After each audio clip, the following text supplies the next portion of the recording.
so bright out here. Good morning, everyone, and welcome back to navigate safely around here. So yeah, how you guys all doing? Hope you guys are all doing great. As for me, I'm good, thank God. I'm done. I went and paid my bills and yeah, came straight home because nothing but trouble out around here, at least. Let me specify, around here. Anyways, I was having a conversation with someone I hadn't seen in many years. And I asked her how she was doing, and she told me, same old, same old. She asked me where I was living, and I told her I moved up here. And she said, wow.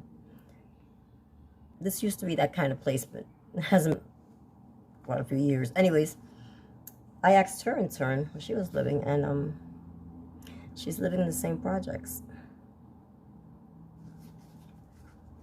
Yep. Anyways, I want to, first of all, let me touch on what we said. And I'm not going to mention any names because I don't like that. I'm not trying to put her down or anything. But I did tell her, why haven't you gotten out of there? She said, I can't afford it.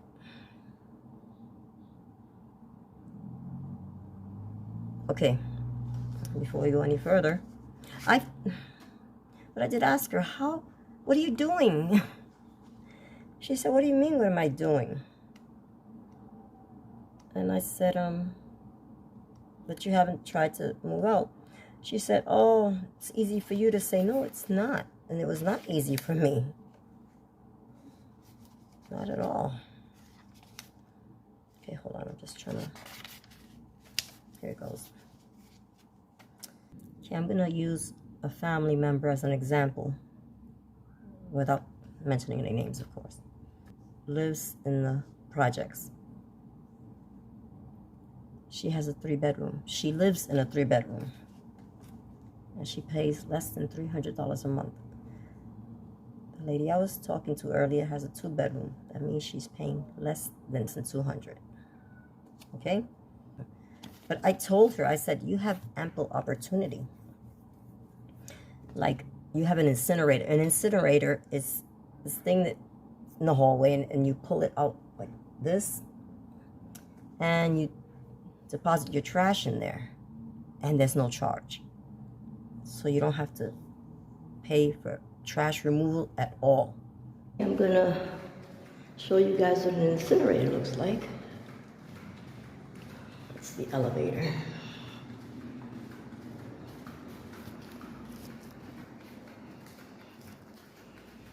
The closer you get, the worse it gets.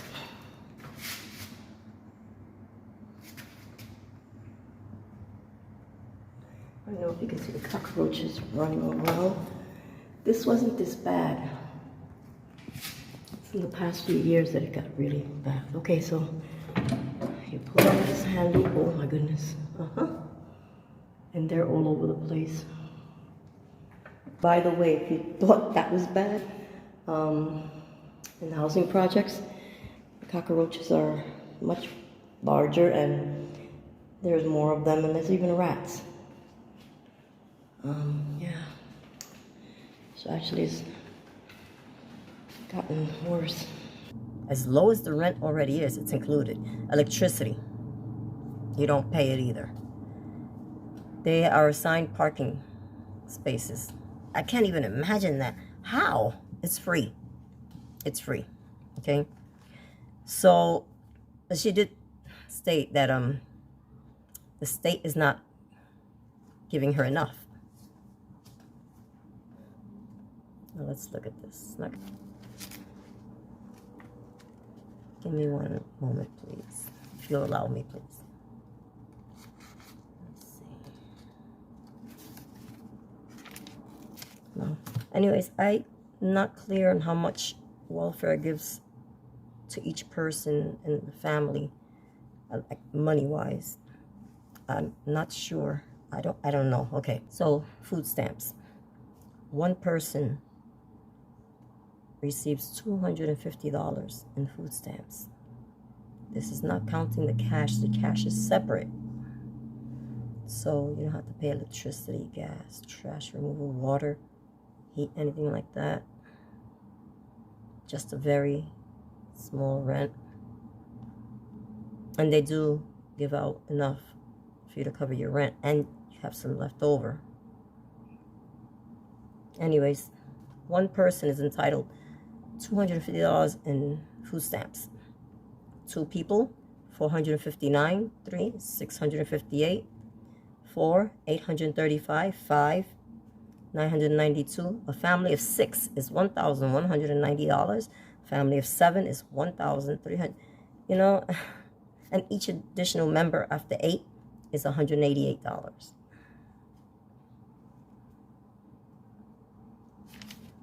You know, I understand. You know, when I bumped into her, she had been drinking, and she was finishing off one of those blunt things. This is my take. People do receive enough. If you want to actually move out, you truly want to move out, the cigarettes are very expensive. If you cut that out, you'll see how much more money you will have left over. Drugs. I don't even know how much marijuana goes for. I don't. But anyways, that's another. Alcohol. And in the projects, they drink stuff like Hennessy and Douce, and like they're what you call the ballers. And this is why, and truth be told, no, they don't want to move out. Where would they ever possibly find somewhere to live that they don't have to pay for electricity, gas, water, trash? Where? Less than $300 rent? Where? And, you know, it's mind-boggling because I've tried to hook some of these people up with jobs. Excuse me. The majority of them will darn near curse me out. Oh, no, they're going to cut off my stamps and my welfare. You crazy? They're going to mess with my money.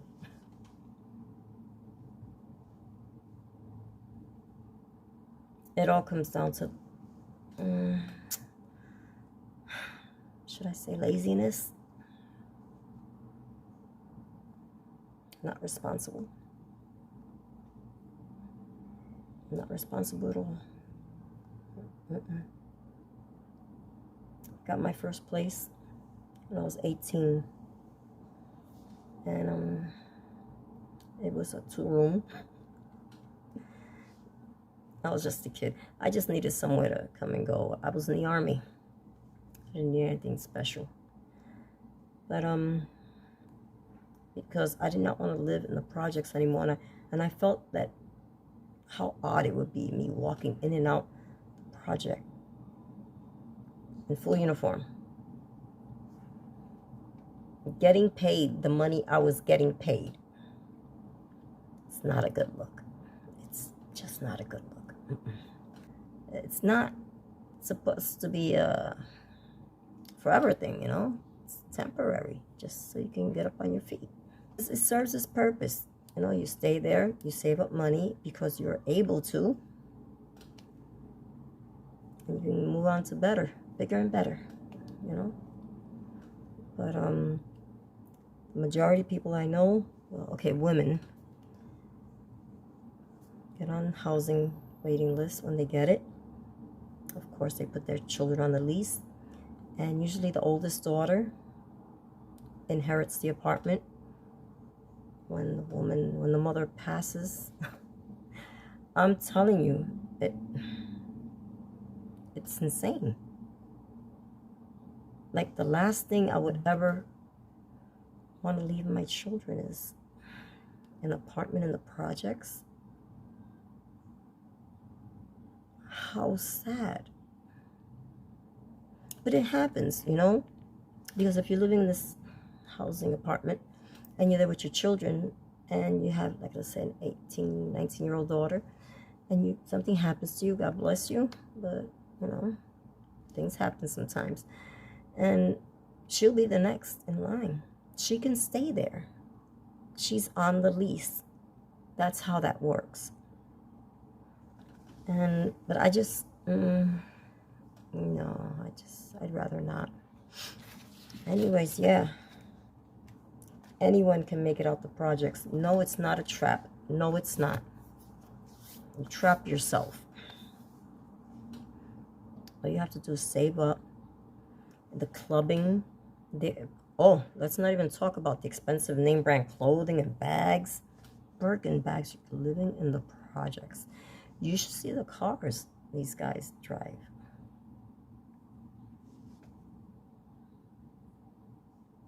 I don't want them. They have no intention of going anywhere. And take it from me, because I lived in the projects when I was younger. It's sad. Elevators, because there's elevators, because they're high-rise buildings, always smell of urine. And there'll be times where you might walk in and there'll be feces in a corner or right there in the middle. But they do it also in the stairwell. They urinate in the stairwell, and I can't even tell you how many times I've seen people having sex in the stairwell. Guys and girls, guys and guys, girls and girls. Because the elevator's not always working, so there were times where I'd have to go down the stairs or come up, and I did live on the 15th floor. There's no two ways around it. I've seen people shooting up, and this is as a child. I saw people smoking crack in the stairwell. Saw people selling crack. And there'd be times where I'd step out to the hallway, and it smelled as if a sewer exploded. I've seen people get robbed in the stairwell. People want to stay receiving money from the government and just hang out, go to clubs, get drunk, get high, stand on the corner, and idle time is the devil's playground. It most certainly is. Okay, I wrote this down last night. Privilege is wearing sneakers cost over $200 when you've never even had a job. Privilege is wearing $300 plus belts and headphones while living on public assistance. Privilege is living on public subsidized housing where you don't have a water bill, oil bill, gas bill, trash removal bill, electric bill, any bills like that, where property taxes and rents and energy costs have absolutely nothing at all, no effect on the amount of food you can put on your table. Indeed, that is privilege. That is all for now. Thank you for watching. And until next time, God willing, may you all continue to stay blessed, beautiful, and ciao.